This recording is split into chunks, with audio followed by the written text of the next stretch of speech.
Good morning students. Good morning sir. Good morning.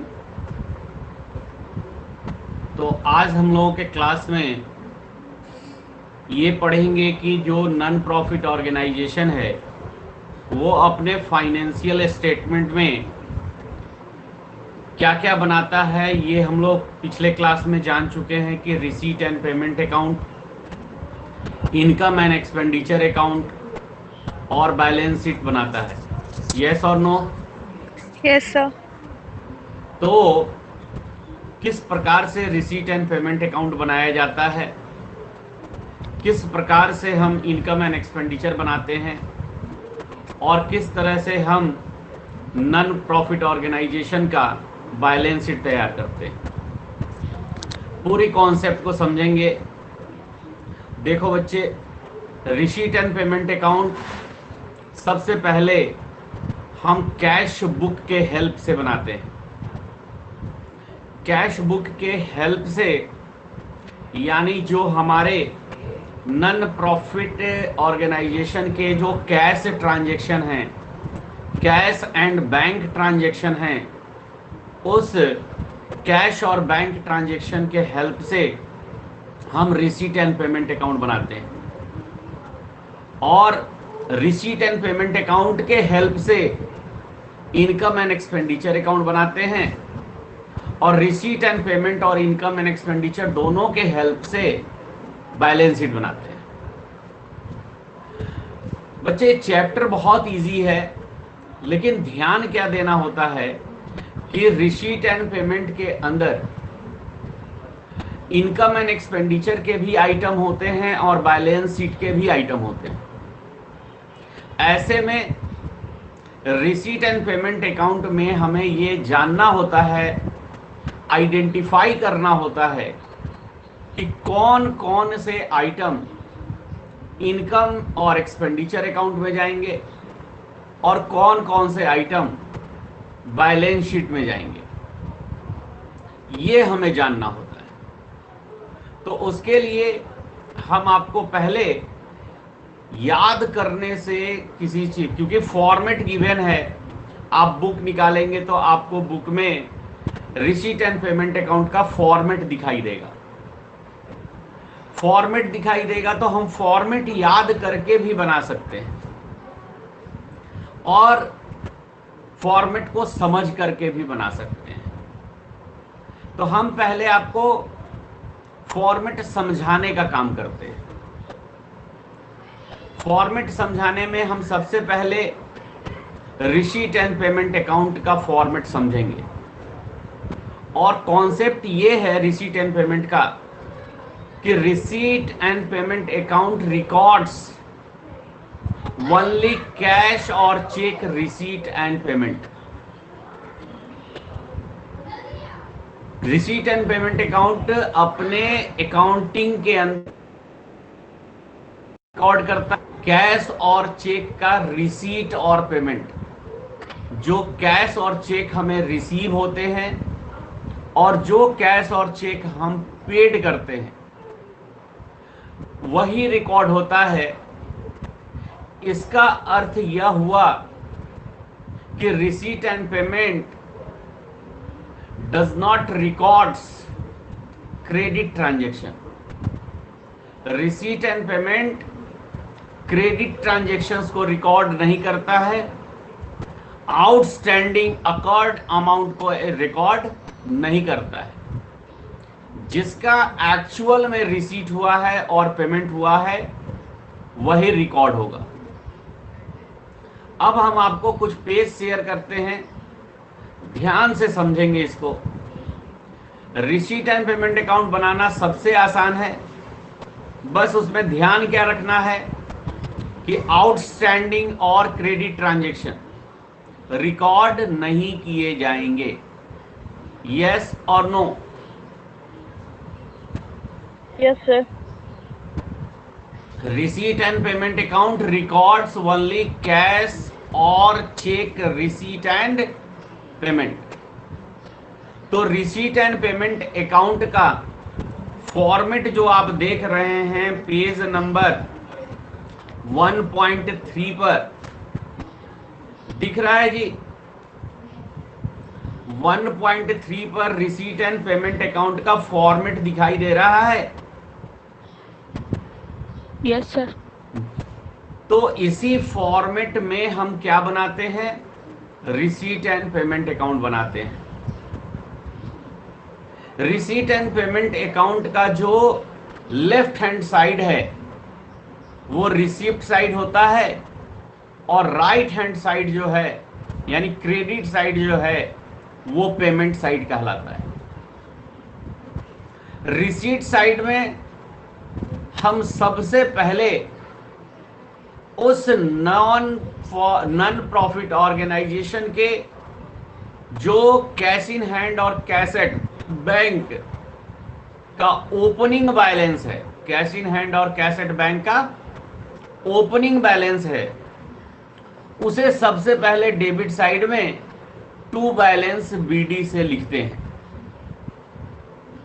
To balance BD से लिखने के बाद जितने भी रिसीट होते हैं, अब जितने भी रिसीट होते हैं का मतलब कि रिसीट के टाइप होते हैं, तभी तो हम कह रहे हैं कि जितने भी रिसीट होते हैं। तो रिसीट दो टाइप के होते हैं, रेवेन्यू रिसिप्ट और कैपिटल रिसिप्ट। जितने भी रिसिप्ट होते हैं वो सभी पैसे डेबिट साइड की ओर लिखते हैं। सारे रिसिप्ट, चाहे वो रेवेन्यू नेचर का हो या कैपिटल नेचर का हो, दोनों ही नेचर के रिसिप्ट डेबिट साइड में लिखे जाते हैं। और वो जो पैसा हमें मिल रहा है, it can be related to previous year, current year और नेक्स्ट ईयर। यानी जो पैसे हमें रिसीव हो रहे हैं दिस ईयर, यानी हमारा जो अकाउंटिंग ईयर है, उस ईयर में पैसे रिसीव जो हो रहे हैं वो पैसे में be related to previous year, current year और नेक्स्ट ईयर। तो हमें रिसीट एंड पेमेंट अकाउंट बनाते समय में इस चीज पर ध्यान देने की जरूरत नहीं है कि पैसा जो रिसीव हो रहा है वो करेंट ईयर का है कि प्रीवियस ईयर का है कि नेक्स्ट ईयर का है। पैसा रिसीव हो रहा है हमारे अकाउंटिंग ईयर में, तो वो रिसीट साइड में लिखा जाएगा, चाहे वो रेवेन्यू नेचर का हो या कैपिटल नेचर का। सिमिलरली रिसीट साइड लिखने के बाद हम पेमेंट साइड में जाएंगे और पेमेंट साइड में यदि हमारे बैंक ओवरड्राफ्ट का बैलेंस है, तो बैंक ओवरड्राफ्ट का बैलेंस क्या होता है, क्रेडिट बैलेंस होता है। कैश का बैलेंस ऑलवेज क्या होता है, डेबिट होता है। तो यदि बैंक का ओवरड्राफ्ट बैलेंस दिया होगा तो उसे सबसे पहले बाई बैलेंस बीडी से दिखाएंगे और उसके बाद सारे पेमेंट को दिखाया जाएगा। पेमेंट भी दो तरह के होंगे, रेवेन्यू नेचर का पेमेंट होगा, कैपिटल नेचर का पेमेंट होगा। सभी तरह के पेमेंट बाय नेम और अमाउंट में लिखा जाएगा। सभी पेमेंट लिख लेने के बाद हम इस अकाउंट का बैलेंस करेंगे। बैलेंस करेंगे तो कभी डेबिट का टोटल क्रेडिट से अधिक होगा और कभी क्रेडिट का टोटल डेबिट से अधिक होगा। ऐसी स्थिति में जो डिफरेंस आएगा वो बैलेंस सीडी से दिखाएंगे यानी डेबिट का टोटल यदि क्रेडिट के टोटल से अधिक है तो बैलेंस अमाउंट किस साइड आएगा? क्रेडिट साइड की ओर आएगा। और क्रेडिट साइड में बाई बैलेंस सीडी लिखेंगे और कैश इन हैंड और कैश एट बैंक का वो बैलेंस होगा। ठीक उसी प्रकार यदि क्रेडिट साइड का टोटल डेबिट साइड के टोटल से अधिक होगा तो बैलेंस डेबिट साइड में आएगा, और ये डेबिट साइड में जो बैलेंस आएगा ये बैंक ओवरड्राफ्ट का बैलेंस होगा। Any problem? अब इन चीजों को समझना है। अब ये रिसीट जो होते हैं रेवेन्यू नेचर के और कैपिटल नेचर के, how to identify such item is related to revenue nature और कैपिटल नेचर। पेमेंट में भी रेवेन्यू पेमेंट और कैपिटल पेमेंट है, यानी रेवेन्यू एक्सपेंडिचर और capital expenditure. How to identify the such item is related to revenue expenditure और capital expenditure, क्योंकि हमें यह डिफरेंशिएट करना बहुत ही जरूरी है और ये आइडेंटिफाई करना कि रिसीट एंड पेमेंट के रिसीट साइड में जितने आइटम दिए गए हैं उनमें से कौन कौन आइटम रेवेन्यू नेचर का है और कौन कौन से आइटम कैपिटल नेचर का है, यानी कौन कौन से आइटम रेवेन्यू रिसीप्ट हैं और कौन कौन से आइटम कैपिटल रिसीप्ट हैं। ठीक पेमेंट साइड में भी जो पेमेंट दिया गया है वो रेवेन्यू एक्सपेंडिचर है और कैपिटल एक्सपेंडिचर है। हमें यह पहचानना बहुत ही जरूरी है कि जो पेमेंट साइड में एक्सपेंडिचर दिए हैं इनमें से कौन कौन से एक्सपेंडिचर रेवेन्यू नेचर के हैं और कौन कौन से एक्सपेंडिचर कैपिटल नेचर के हैं। मीन्स कौन कौन से आइटम रेवेन्यू एक्सपेंडिचर हैं और कौन कौन से आइटम कैपिटल एक्सपेंडिचर है। जब बच्चे हम इनको आइडेंटिफाई कर लेंगे तो जितने भी रेवेन्यू नेचर के रिसिप्ट हैं, जितने भी रेवेन्यू नेचर के रिसिप्ट हैं वो इनकम एंड एक्सपेंडिचर अकाउंट के इनकम साइड में लिखा जाएगा,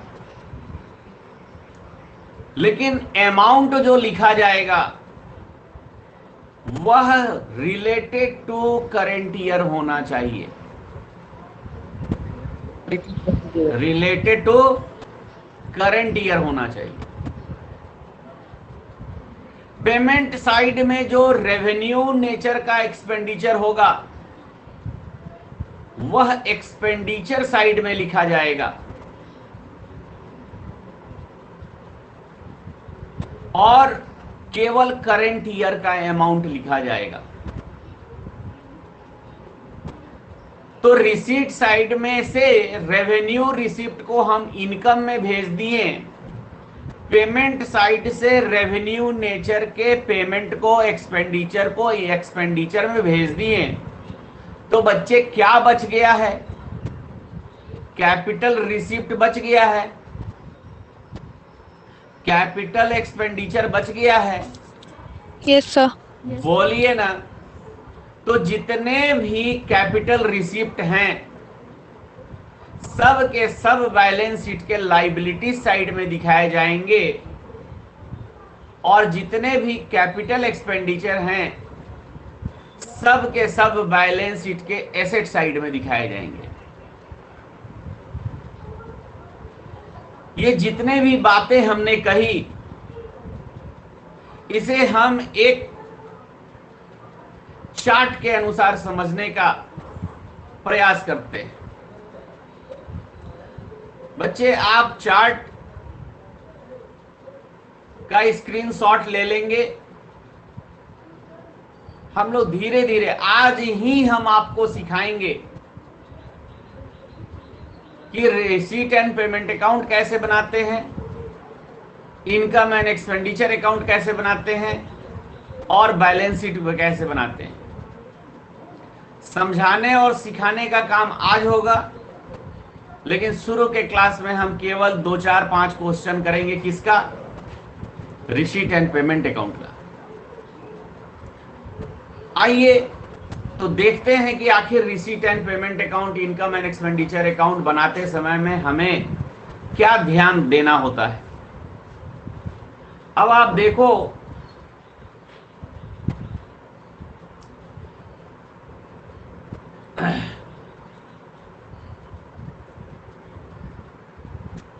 खूब ध्यान से देखो, आपके सामने हमने एक फॉर्मेट दिया है। यहां किस चीज का फॉर्मेट है? सबसे पहले रिसीप्ट एंड पेमेंट अकाउंट का। किसका है भाई? Receipt and payment account. इस तरीके से हम लिखेंगे receipt and payment account of, और नॉन प्रॉफिट ऑर्गेनाइजेशन का जो नाम होगा वो नाम यहां लिख दिया जाएगा। फॉर द ईयर एंडिंग, जिस डेट को एंड हो रहा है, फाइनेंशियल ईयर एंड, वो डेट यहां लिख देंगे। Any problem? No sir. इस तरीके का एक फॉर्मेट बनाएंगे और इधर रिसीट लिखा जाएगा और इधर ये डेबिट साइड होगा और ये इधर छूट गया है क्रेडिट साइड होगा। बच्चे, शुरुआत जो करना है वो सबसे पहले टू बैलेंस बीडी से शुरू करना है, यदि दिया होगा तब। और ये कौन सा बैलेंस है बच्चे? Opening balance. क्या है जी? Opening balance. आप जानते हैं ओपनिंग बैलेंस को हम लोग बीडी से लिखते हैं। यस और नो? Yes sir. अब ये बैलेंस जो लिखना है, ये जो बैलेंस लिखना है, ये बैलेंस किसका लिखना है? कैश इन हैंड का और कैश एट बैंक का। इसका पैसा आप यहां लिख दीजिएगा। बोलिए, कोई दिक्कत? No sir. इसके बाद हम यहां लिख रहे हैं all types of receipt. All types of receipt. Receipt जो होंगे वो रेवेन्यू रिसिप्ट होंगे और कैपिटल रिसीट होंगे। रेवेन्यू रिसिप्ट चाहे वो करेंट ईयर का हो, हमने सी लिखा है फॉर करेंट ईयर, पी लिखा है प्रीवियस ईयर, एन लिखा है नेक्स्ट ईयर। अगर बच्चे हम अपने 2020-21 का अकाउंटिंग कर रहे हैं, 2020-21 का हम क्या कर रहे हैं? अकाउंटिंग कर रहे हैं, तो 20-21 क्या होगा? Current year. क्या होगा? Current year. 19-20 क्या होगा? Previous year. और 21-22 क्या होगा? Next year. तो बच्चे, रिसिप्ट जो हमें पैसे जो प्राप्त हो रहे हैं, चाहे वो करेंट ईयर का हो, नेक्स्ट ईयर का हो, प्रीवियस ईयर का हो, हमें इससे कोई मतलब नहीं है। सब के सब लिखे जाएंगे किस साइड में? रिसिप्ट साइड में। सब के सब लिखे जाएंगे डेबिट साइड में। Any problem? No sir. जितने भी कैपिटल रिसिप्ट हैं, चाहे वो करेंट ईयर का हो, प्रीवियस ईयर का हो, नेक्स्ट ईयर का हो, कोई अंतर नहीं करना है। पैसा मिला है, आंख बंद करके उसे किस साइड में सजा देना है? डेबिट साइड में रिसिप्ट। डेबिट साइड में। इसके बाद हम पेमेंट साइड में जाएंगे। पेमेंट साइड में हम पेमेंट्स या एक्सपेंडिचर करेंगे और वो एक्सपेंडिचर रेवेन्यू नेचर का होगा और किस नेचर का होगा, कैपिटल नेचर का होगा। बाद में हम आइडेंटिफाई कैसे करेंगे उसका कॉन्सेप्ट हम बाद में सिखाएंगे। अभी आपको ये जानना है कि क्या क्या क्वेश्चन एराइज होंगे। तो रेवेन्यू, ये जो रिसीट एंड पेमेंट है, रिसीट एंड पेमेंट है, पेमेंट बताइए क्या क्रेडिट ट्रांजैक्शन रिकॉर्ड करता है? नहीं।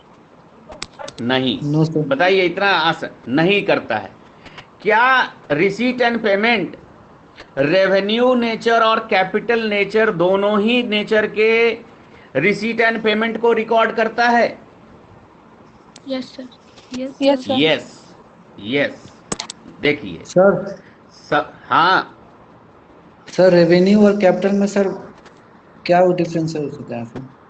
देखो बच्चे, हम अभी बोले हैं कि अभी हम इसको सर हम तो डिफरेंसेस आपसे को रिपीट समझ, किए थे सर, तो आप इग्नोर कर दिए, सुने ही नहीं उस टाइम। नहीं इग्नोर नहीं, इग्नोर उस समय में हम सुने ही नहीं, रियल है। लेकिन अभी जो हम आपको समझा रहे हैं, अभी आप उतना ही समझो।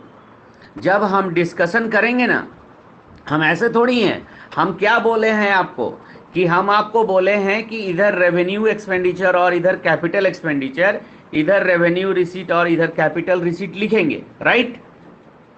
तो हमने ये कहा कि जब यहां के बाद जब हम बनाने जाएंगे क्या, इनकम एंड एक्सपेंडिचर अकाउंट, हमने क्या कहा कि इनकम एंड एक्सपेंडिचर अकाउंट जब बनाने जाएंगे तो हमें यह अच्छे से पता होना चाहिए, हमें डिफरेंशिएट करने आना चाहिए रेवेन्यू रिसीट और कैपिटल रिसीट में, बोलिए, और रेवेन्यू Yes, sir. एक्सपेंडिचर और कैपिटल एक्सपेंडिचर में। तो सब का सब अगर अभी डिस्कस कर लेंगे तो बात हो जाएगी मिक्स। इसलिए समय आने दीजिए, थोड़ा इंतजार कीजिए, हर चीज को डिस्कस करेंगे, कॉन्सेप्ट क्लियर करेंगे, बताएंगे कि रेवेन्यू रिसीट क्या होता है, कैपिटल रिसीट क्या होता है, रेवेन्यू एक्सपेंडिचर क्या होता है, कैपिटल एक्सपेंडिचर क्या होता है, कौन कौन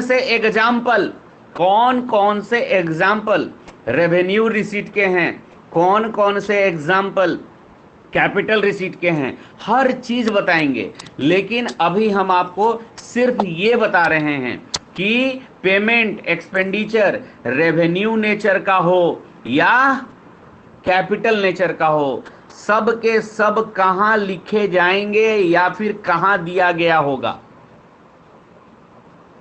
पेमेंट साइड में कहां दिया गया होगा, पेमेंट साइड में। पेमेंट साइड में। तो रेवेन्यू एक्सपेंडिचर का पैसा, कैपिटल एक्सपेंडिचर का पैसा सब लिख देंगे। इसके बाद हम क्या बोलें कि इधर के टोटल से इधर का टोटल माइनस करेंगे, और माइनस करके अगर बैलेंस इधर आता है तो इसे लिखा जाएगा बैलेंस CD। और बैलेंस CD किसका होगा, कैश इन हैंड और कैश कैश एट बैंक का। अगर बैलेंस इस साइड आता है, यानी इधर का टोटल ज्यादा है और इधर का टोटल कम है, तो बैलेंस किधर आएगा, इस साइड में। Receipt और side इस में। हाँ, और इस बैलेंस को क्या लिखेंगे, bank overdraft, bank overdraft overdraft. लिखा भी हुआ है। Balancing figure if right side more than left side, right side more than left side, तो डिफरेंस आएगा इस साइड में, और इसे क्या लिखेंगे, बैंक ओवरड्राफ्ट। यदि हमारा लेफ्ट साइड यानी डेबिट साइड ज्यादा होगा, क्रेडिट साइड कम होगा, तो यहां लिखा हुआ है balancing figure if left side more than right side, तो बैलेंस इधर आएगा और इसे लिखेंगे बैलेंस CD। समझ में बात आई? Yes sir. जी सर। अब देखना जरा ध्यान से, देखो यहां पे एक चीज, अब क्या करना है, अब देखेंगे आप क्या हो रहा है। ओहो, अब क्या हो रहा है, अब देखो यहां पे हमने क्या किया, यहां से रेवेन्यू रिसीट को इधर लिख दिया है, रेवेन्यू रिसीट को किधर लिख दिया है, इस साइड, और रेवेन्यू एक्सपेंडिचर को किधर लिख दिया है, इस साइड लिखा है। बोलो। Yes sir. Yes sir. Sir clear अच्छा। नहीं हो रहा है। हैं? क्लियर नहीं दिख रहा है। क्लियर नहीं दिख रहा है। क्लियर, अच्छा क्लियर नहीं दिख रहा है, ओके डोंट वरी, आप एकदम चिंता नहीं कीजिए, आप केवल उधर से रिप्लाई दे दीजिए, इतना ही मेरे लिए काफी। आइए, आपको अब यहां दिखाई दे रहा होगा, दिखाई दे रहा है? Yes sir. Yes sir. तो आपको हमने क्या कहा कि इनकम एंड एक्सपेंडिचर अकाउंट किसके हेल्प से बनता है, किसके हेल्प से बनता है? इनकम एंड एक्सपेंडिचर अकाउंट के हेल्प से बनता है। Payment. Income and expenditure account receipt and payment के हेल्प से बनता है, राइट? करना क्या होता है, करना क्या होता है, जितने भी रेवेन्यू नेचर के रिसीप्ट होते हैं सबको हम इनकम साइड में लिख देते हैं, और जितने भी रेवेन्यू नेचर के पेमेंट होते हैं वो सब हम एक्सपेंडिचर साइड में लिख देते हैं। समझ में बात आई? यानी रिसीप्ट में तो रेवेन्यू भी होगा और कैपिटल भी होगा, लेकिन हम किसको छोड़ देंगे, कैपिटल को छोड़ देंगे, कैपिटल को छोड़ देंगे, और रेवेन्यू रिसीप्ट को किधर लिख देंगे, इनकम साइड। Income side. उसी तरह से जो हमारा पेमेंट साइड होगा उसमें रेवेन्यू एक्सपेंडिचर उठाएंगे और सारे रेवेन्यू एक्सपेंडिचर किस साइड लिख देंगे, इनकम साइड में। किस साइड में, एक्सपेंडिचर साइड में, सॉरी, किस साइड में लिख देंगे, एक्सपेंडिचर साइड में, और किसे छोड़ देंगे, कैपिटल एक्सपेंडिचर को छोड़ देंगे। छोड़ दिए? Yes sir. Yes sir.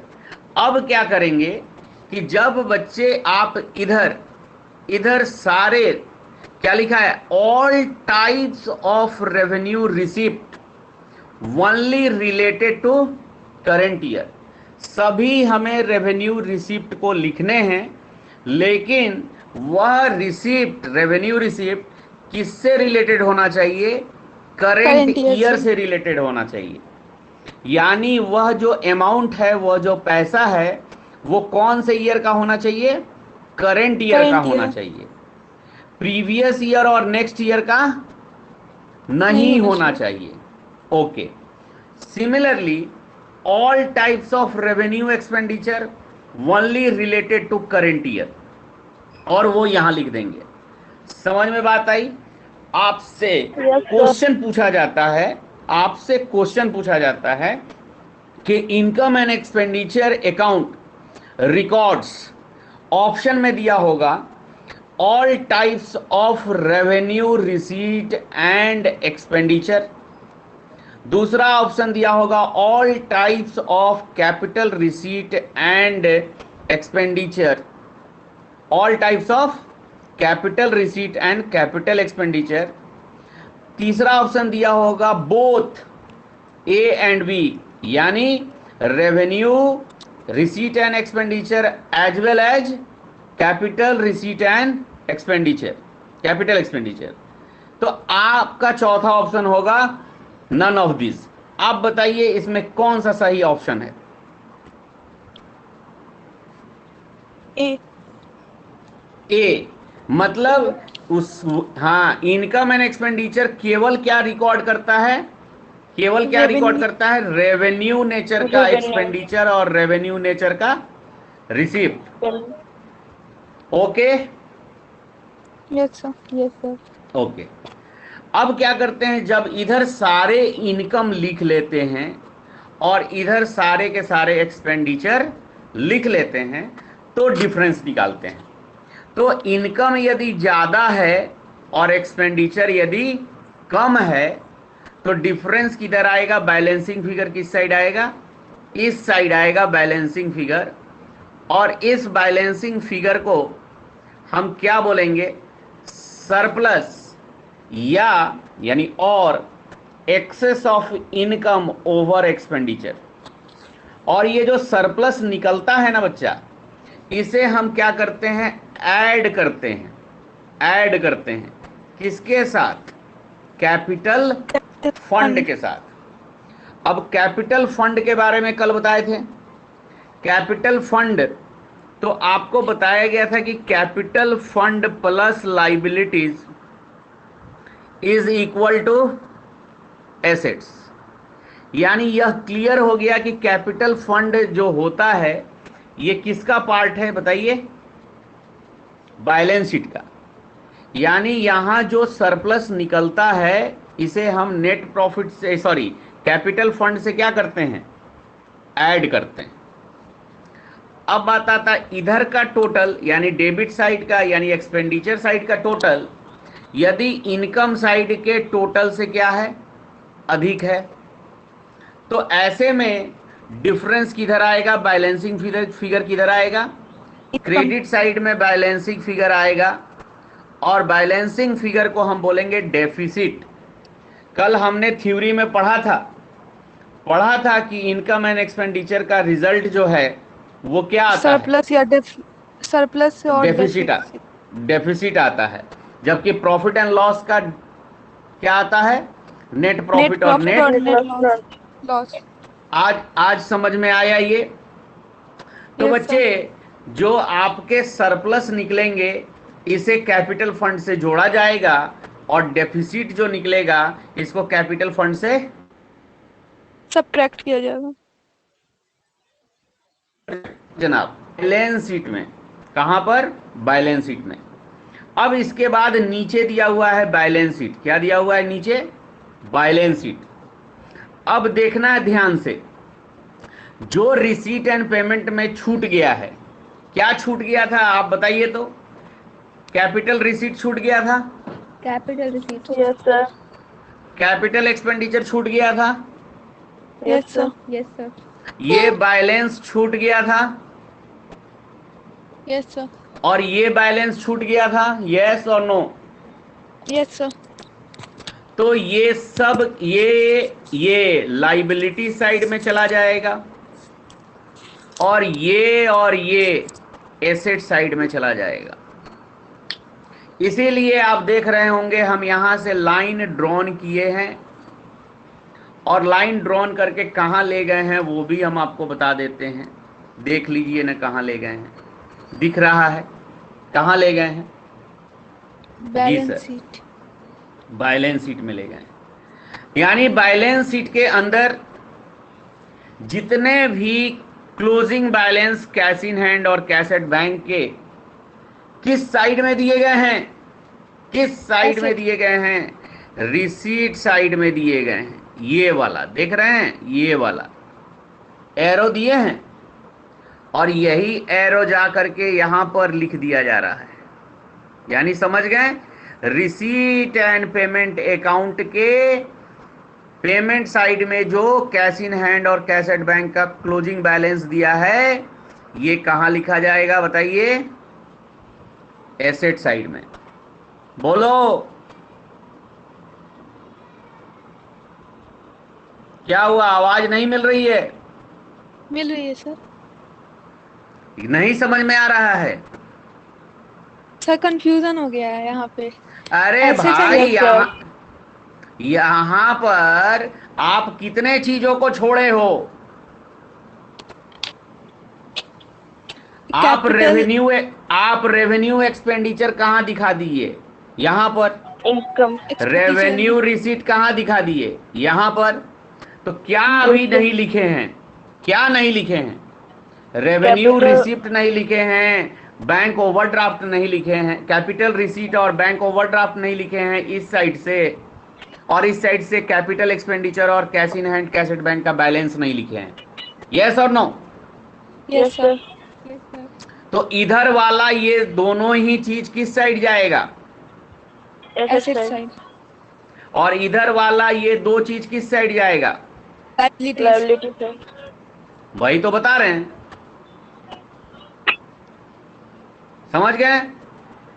Yes sir. तो यहां पर लिख दिया गया cash in hand cash at bank, all types of capital expenditure, all types of capital expenditure, चाहे वो करंट ईयर का हो या प्रीवियस ईयर का हो, सब का सब लिखा जाएगा। इधर क्या लिखा जाएगा, all type of capital receipt, bank overdraft यहां लिखना है।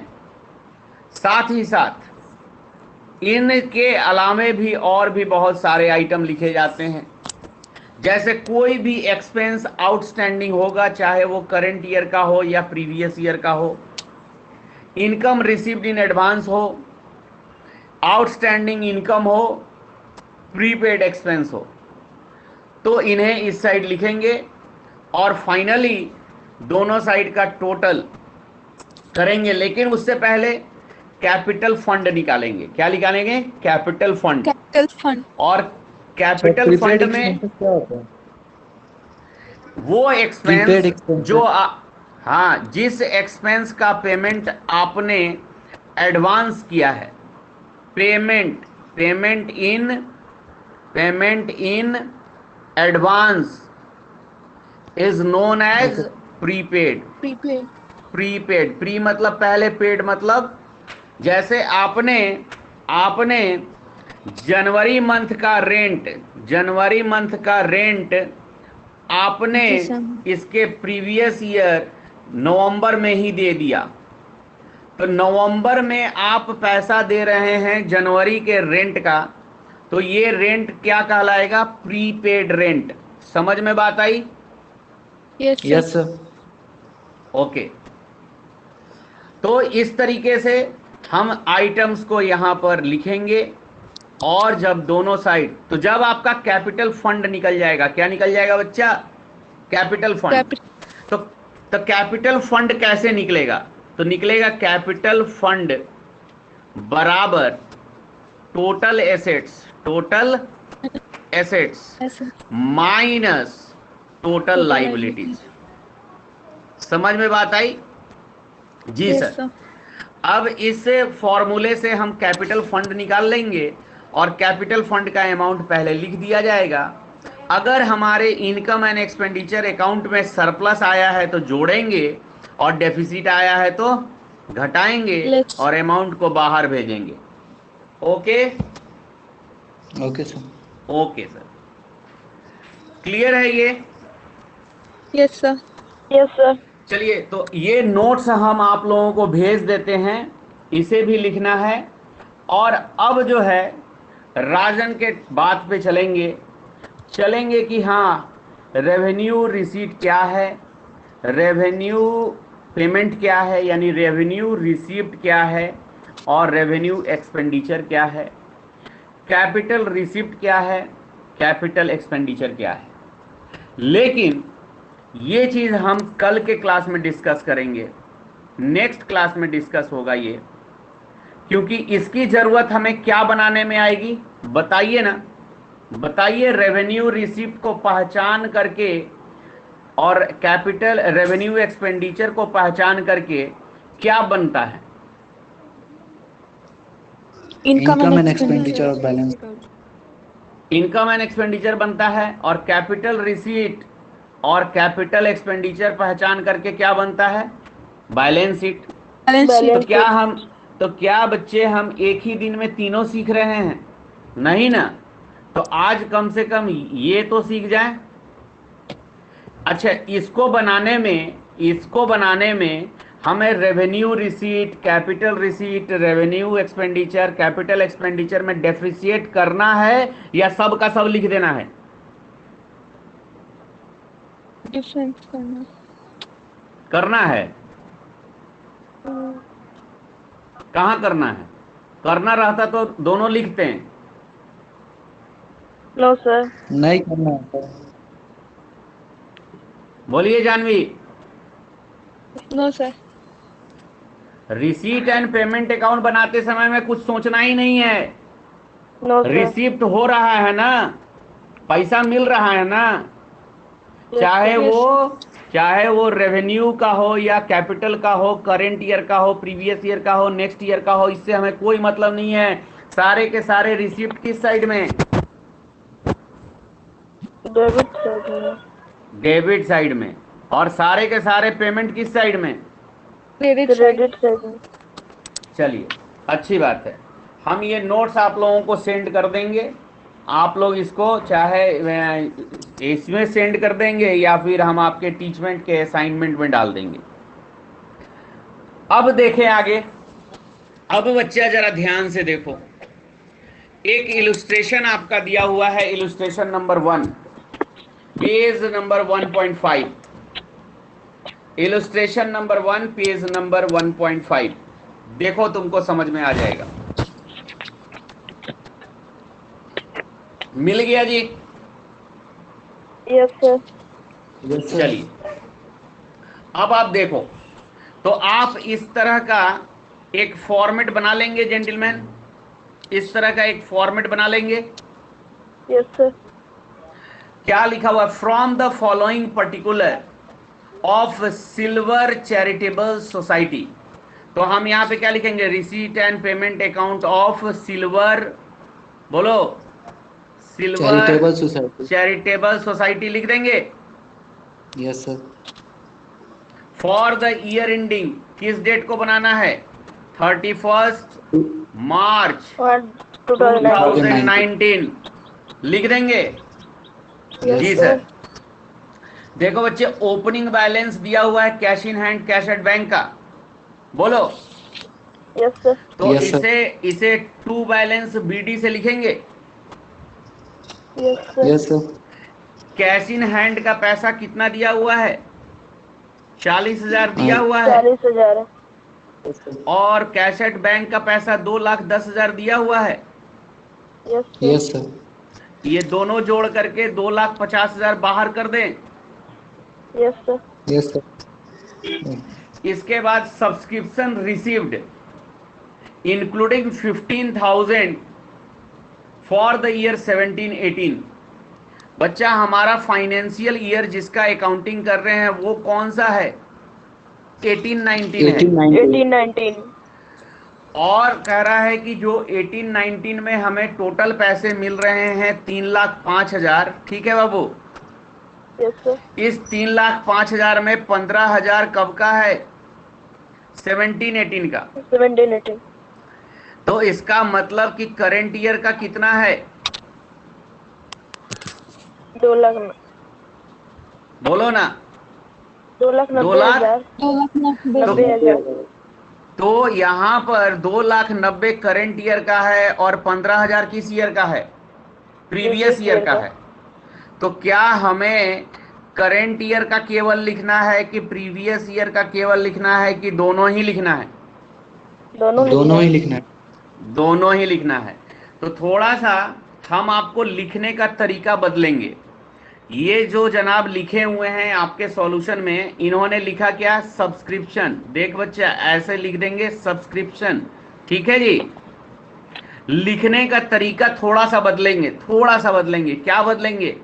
लिखेंगे 17-18 इनर कॉलम में 15,000। ठीक है? और 18-19 इनर कॉलम में 2,90,000 और अमाउंट वाले कॉलम में 3,05,000। ठीक है जी? इन्होंने भी 3,05,000 लिखा है, लेकिन हमने सिर्फ लिखने के तरीके क्या किए हैं?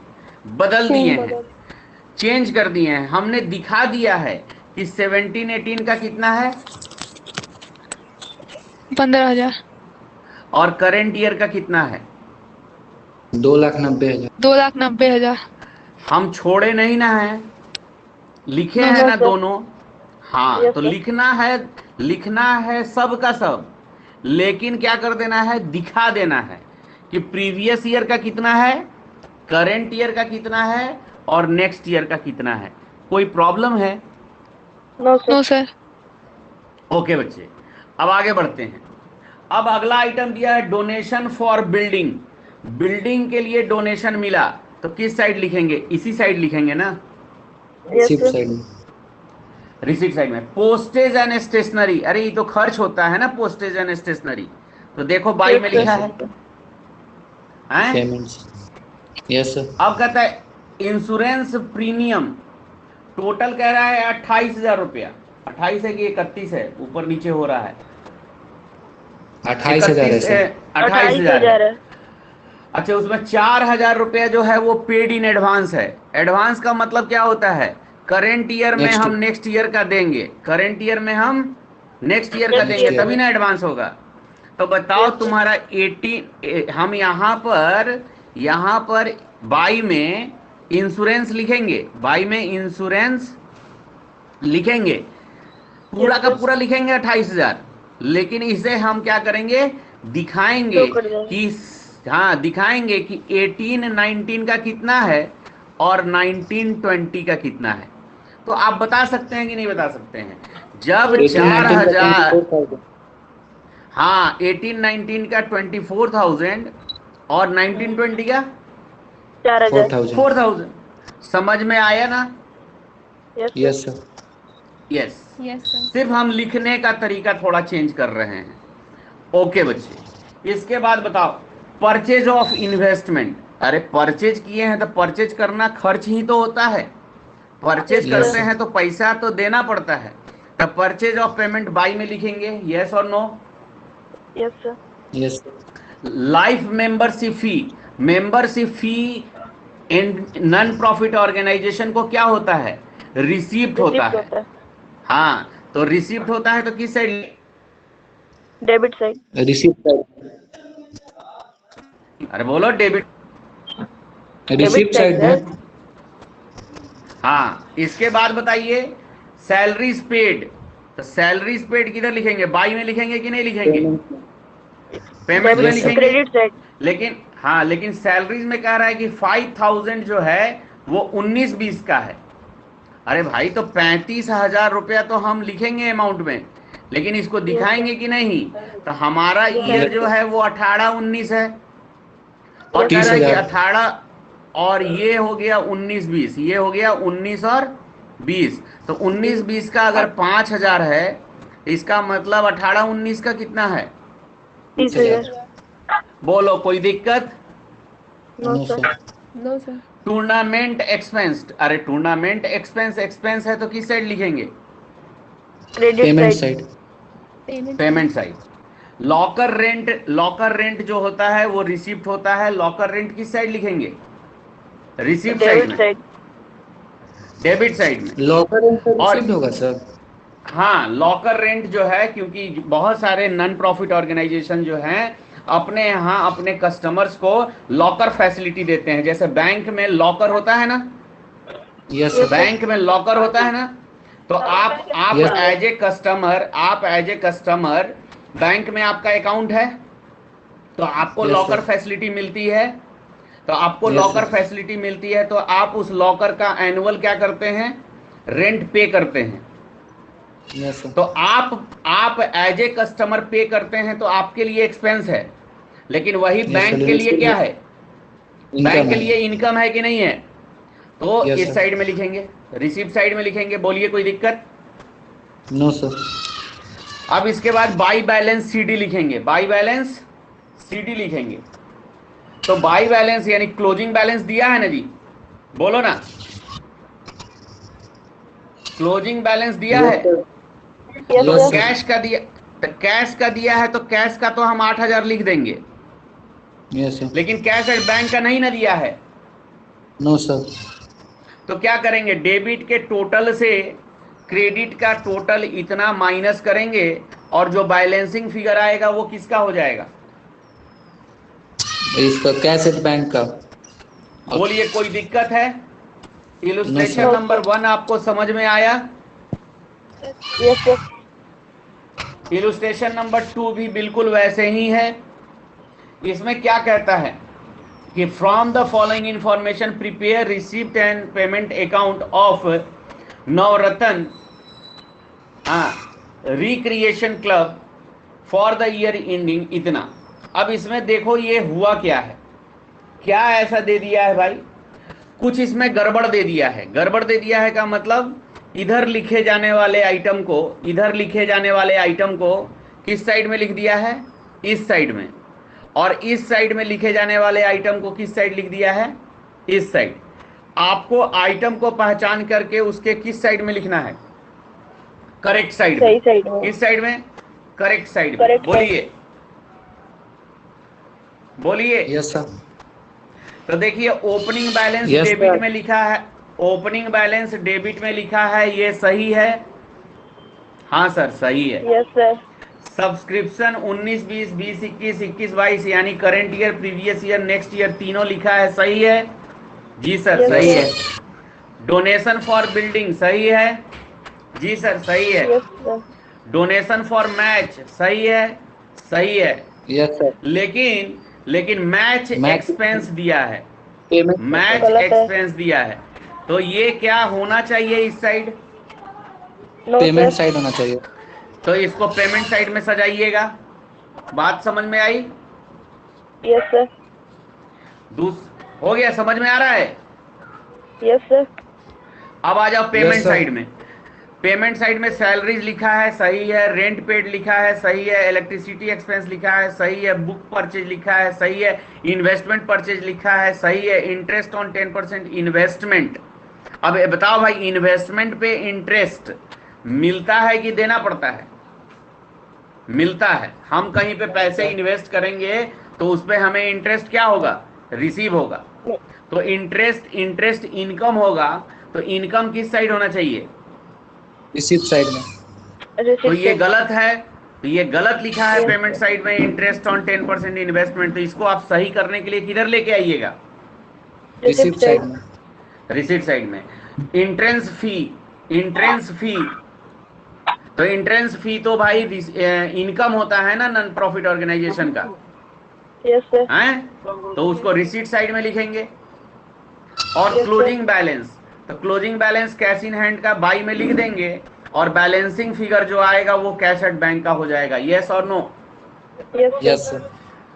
समझ गए बात को? तो वहां पर, Yep. यहां पर इलस्ट्रेशन नंबर 2 में रॉन्ग रिसीट एंड पेमेंट बनाया हुआ था। आपको क्या करना था? Correct receipt and payment account बनाना था। Any problem? No sir. Clear है? Yes sir. Okay. Illustration number 3, illustration number 3 में ओपनिंग बैलेंस दिया है, कैश बैंक का डेबिट में लिख दोगे। Yes sir. रिसीट में दिया है Yes. Subscription, life membership fee, general donation, interest, sale of old newspaper, proceeds from charity show, sale of sports material, ये सब डेबिट में लिख देंगे। Yes sir. पेमेंट साइड में rent, insurance premium, sports material purchase, furniture, salary, charity show expense सब लिख देंगे। Yes sir. Closing balance, by balance CD से लिख देंगे, और उसमें बैलेंस कैश का दिया हुआ है तो कैश का आप एज इट इज लिख दीजिएगा, जितना दिया है 22,000। और बैंक का क्या हो जाएगा बताइए? जो बैलेंसिंग फिगर आएगा बैलेंसिंग वो। फिगर। बोलो, कोई दिक्कत? No sir. तो सर। आज हम आपको सिखाए हैं क्या बनाना? रिसिप्ट एंड इसी पे पेमेंट अकाउंट। कोई दिक्कत है रिसीट एंड पेमेंट अकाउंट बनाने में? No no sir. सर। तो बच्चे, अब अगले पेज पर आपको दिखाई दे रहा है 1.7 पे क्या? Income and income and expenditure expenditure. Account. तो how to prepare income and expenditure account, ये कल सीखेंगे। बोलिए। तो Yes, जो sir. आज सीखे हैं उससे रिलेटेड इलस्ट्रेशन 1 2 3 बता दिए, तो क्वेश्चन अब आपको देना चाहिए होमवर्क में। Yes yes sir. सर। चलिए, होमवर्क में क्वेश्चन नंबर लिखिए।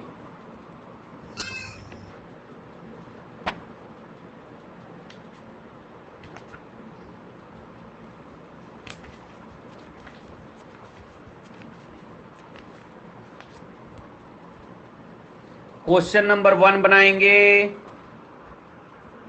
2, 3, 4,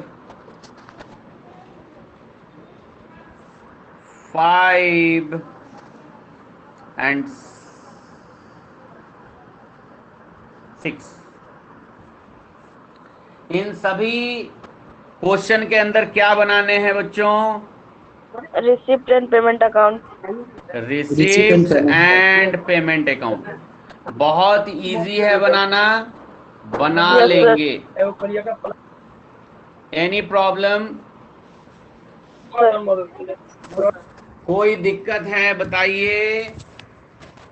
कोई दिक्कत नहीं सर। No sir. तो आज के क्लास में हम लोग रिसीट एंड पेमेंट अकाउंट सीखे हैं। रिसीट एंड पेमेंट अकाउंट कैसे बनाते हैं इससे रिलेटेड हमने 3 एग्जाम्पल किया, इलुस्ट्रेशन किया और 6 क्वेश्चन आपको होमवर्क में दिए गए।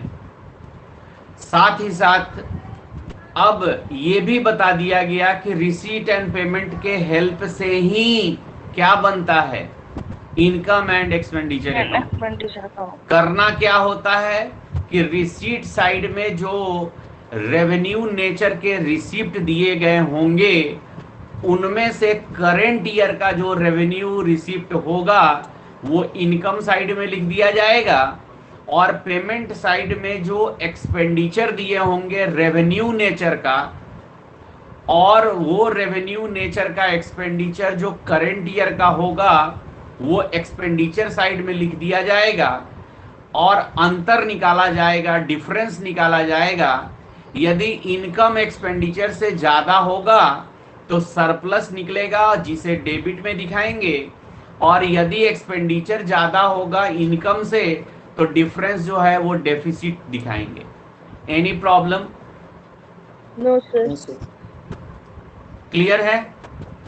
तो चलिए ऐसे ही ग्रेजुएट कल का क्लास बहुत इंपॉर्टेंट होगा क्योंकि कल हमारे क्लासेस में ये चलेगा कि how to identify revenue nature received, revenue nature payment यानी एक्सपेंडिचर, कैपिटल नेचर रिसीट और कैपिटल नेचर का पेमेंट यानी एक्सपेंडिचर। इसको आइडेंटिफाई करेंगे और आइडेंटिफाई करने के बाद क्या हो जाएगा, एवरीथिंग इज क्लियर।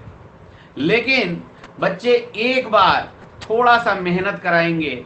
अभी तो ट्रिकी हम आपको बता दिए हैं कि ये चीज इधर ये चीज इधर लिखेंगे।